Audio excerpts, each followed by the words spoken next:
Uh, Hello ladies and gentlemen, we are back again. I am that hot Spurs guy, back again for another video. I know it's been a month, but to be fair, the reason why I haven't made a video in a month is because it's Tottenham.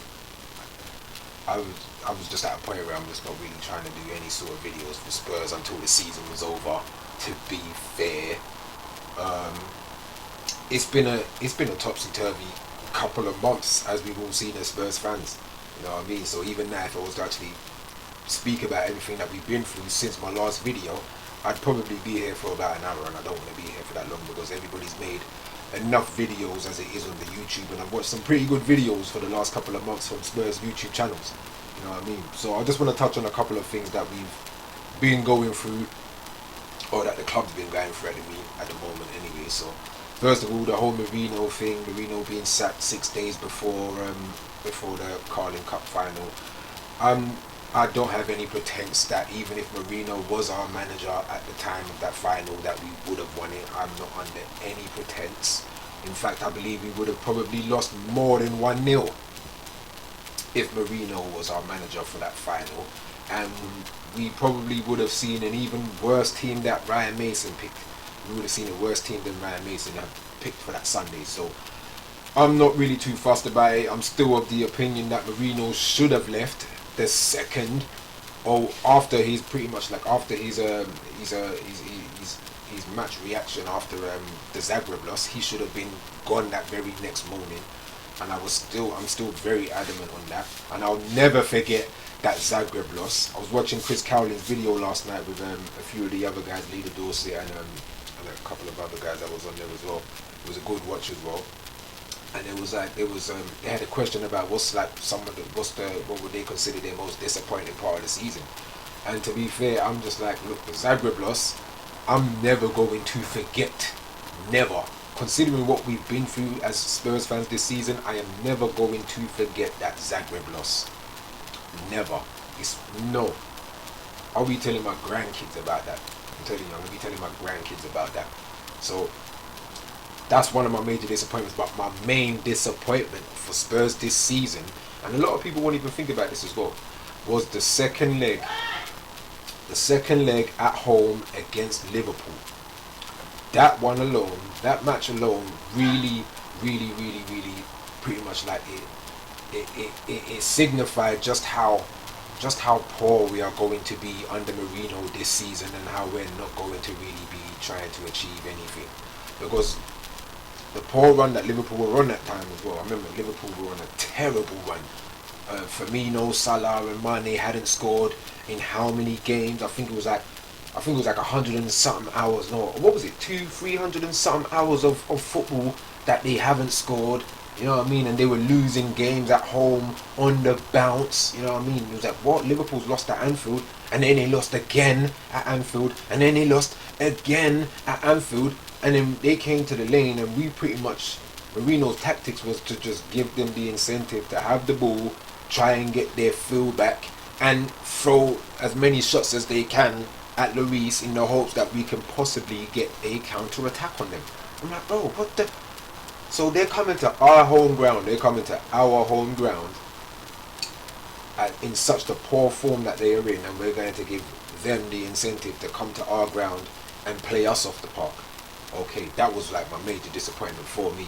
So yeah, the whole Mourinho thing, happy that's happened. Wasn't happy about the whole Ryan Mason thing, because to be fair to you, I was still hoping that Harry Redknapp would have been appointed as our interim manager just for the season while they work out getting Poch back, which segues us right into the whole Poch back thing. You know what I mean? Because this is the big talk now, the big talk of our next manager. Because I've heard a lot of names. I'm being honest with you. I've heard a lot of names, and I am not infused by any of these names. I am not excited by any of these names. I'm hearing Spurs fans, like on some of these Spurs channels, talking about Graham bloody Potter. No disrespect to him, but Graham Potter or Scott Parker. I'm like, what? Really? That's where we want to go to now? Like, that's where we want to go to? You know what I mean?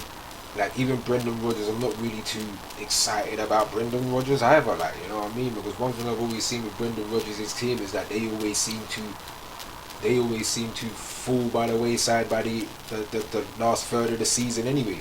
And Spurs do that enough. Spurs, as a club, we do that enough, falling away by the wayside at the final third of the season. We do that enough. So to have a manager come in who does that alone already, I'm not really excited by it. Not really. Conte, like I was saying, I've already been saying, once Mourinho was sacked, get Harry Redknapp in there as an interim manager for the season, seeing as we're in this Conference League now, because I can't lie to you, that Leicester win actually surprised me. That Leicester win surprised me. I'm surprised Leicester didn't rush us off the pitch, to be honest with you. Because I remember the game that we lost 2-0 at the Lane. Even though it was kind of like Aurier's fault by giving them the penalty anyway, but still, they pretty much played us off the park in that game too. You know what I mean? So I was quite surprised by the 4-2 win.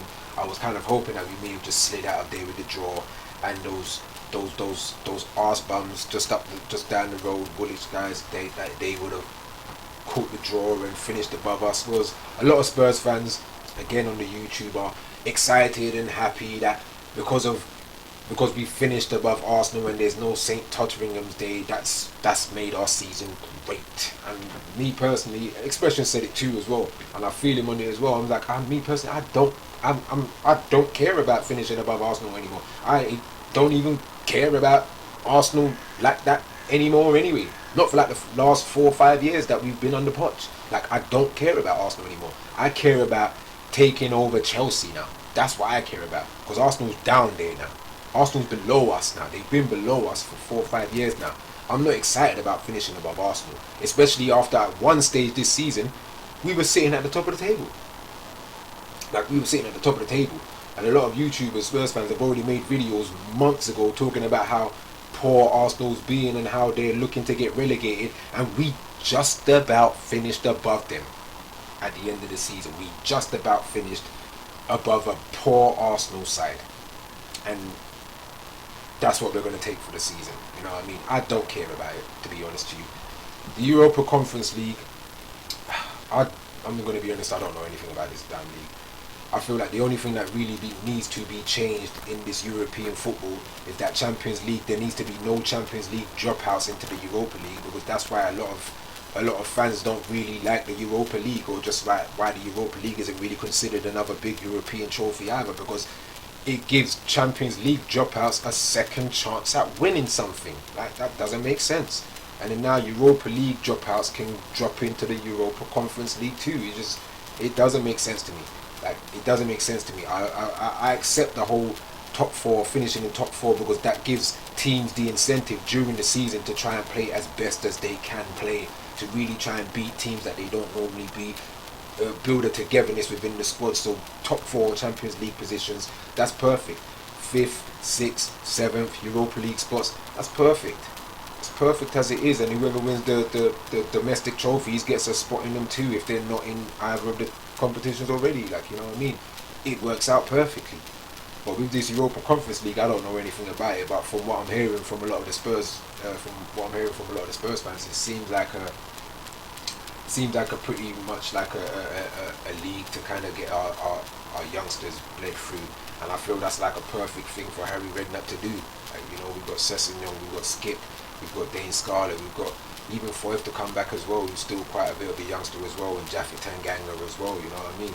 So I feel like that's might be a good league to kind of bleed those players out, give them more experience, and make them better players for the season after as well, you know what I mean?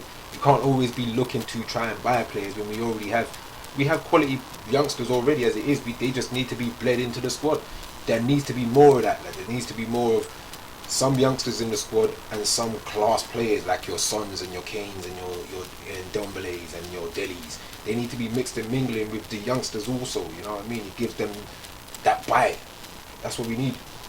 So Pochettino, like I said, man, I've always thought it was pretty much a terrible decision to sack him in the first place.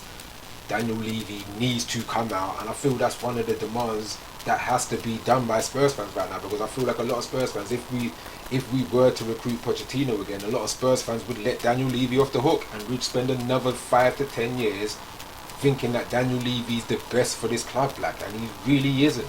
You know what I mean? I feel like a lot of Spurs fans are just going to just brush it under the carpet of what Levy's been doing to our club for the last 10 to 15 years. You know what I mean?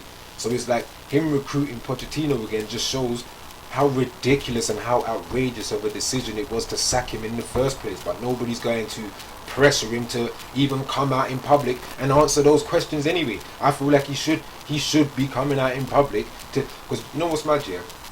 Since the Spurs documentary, right? Since the Amazon documentary, a lot of Spurs fans had never even seen Daniel Levy. They didn't even know what he looked like. They didn't even know what Daniel Levy looked like. And what does that say? What does that say? He doesn't come out enough. A lot of Spurs fans don't know what Joe Lewis looks like. You know what I mean? They don't even know. But Daniel Levy has to be coming out and speaking to the public and specifically to Spurs fans and stating why he made such a ridiculous decision and regressed our club by 4 years. Because he has. He regressed our club by 4 years. In Pochettino's last year, he didn't give him the backing. We spent two seasons not buying anybody in the transfer window, and then in Pochettino's last season, you didn't back him, and then you sacked him, and then you bring in Mourinho hoping to get a quick fix. That fails. And I was saying to my dad also when we first recruited Mourinho, Dad, I wouldn't be surprised if Spurs are the first club that Mourinho doesn't win a trophy at, because that would really be Spursy. And I think what's his name, Darren. Is his name Darren? He was saying on Chris Cowling's live chat yesterday as well. And I was feeling it 100% because it would be so Spursy. It would be so Spursy of Spurs to not win a trophy under Mourinho, and we had 18 months underneath him and we didn't win anything. We regressed further underneath Mourinho, if anything. We regressed. We didn't progress, we regressed. You know what I mean? So now we're looking to try and head back to Pochettino because every other manager is turning down the position. Brendan's turned it down. Ten Hag turned it down. Nagelsmann turned it down. So we're just looking at, you know what I mean? I wouldn't be surprised if Nuno Gomez turns out being our manager by Tuesday morning. I wouldn't be surprised. I wouldn't be surprised anymore. Spurs don't surprise me anymore. And as Spurs fans, we shouldn't be surprised by Spurs and what Spurs do, what the club does. Like, we shouldn't be surprised anymore. We shouldn't be. Like, there's too much madness going on. I'm not even really too fussed about the European Super League, because apparently it was the European Super League that kind of got Spurs fans really mad at Daniel Levy. And I'm like, look, I've been mad at Daniel Levy from since he didn't back and then sacked Harry Redknapp. I've said it in a couple of my previous videos. That was the last time I was a Spurs supporter and became a Spurs fan, meaning that I don't support by putting money into the club. I'm just a fan. I don't put no money into the club no more, not until we win the Premier League, which I probably won't see in my lifetime as long as we're under Levy. I don't think so. Like, we could recruit Poch, but is he going to recruit Poch as the manager and not the head coach? Is he going to give manager Pochettino the reins to fire players that he needs to fire, to bring in players that he needs to bring in? Is he going to have the reins to do that? Is he going to be given the funds, the briefcase, the blank check whenever he needs it? Because we know that Poch isn't the type of manager that's, let me spend. He buys and spends where it's needed. Poch knows where it's needed, so that's when he wants to spend. But Daniel Levy doesn't want to do it. So is the hierarchy going to change? Is there going to be a director of football? Is Steve Hitchen going to be sacked?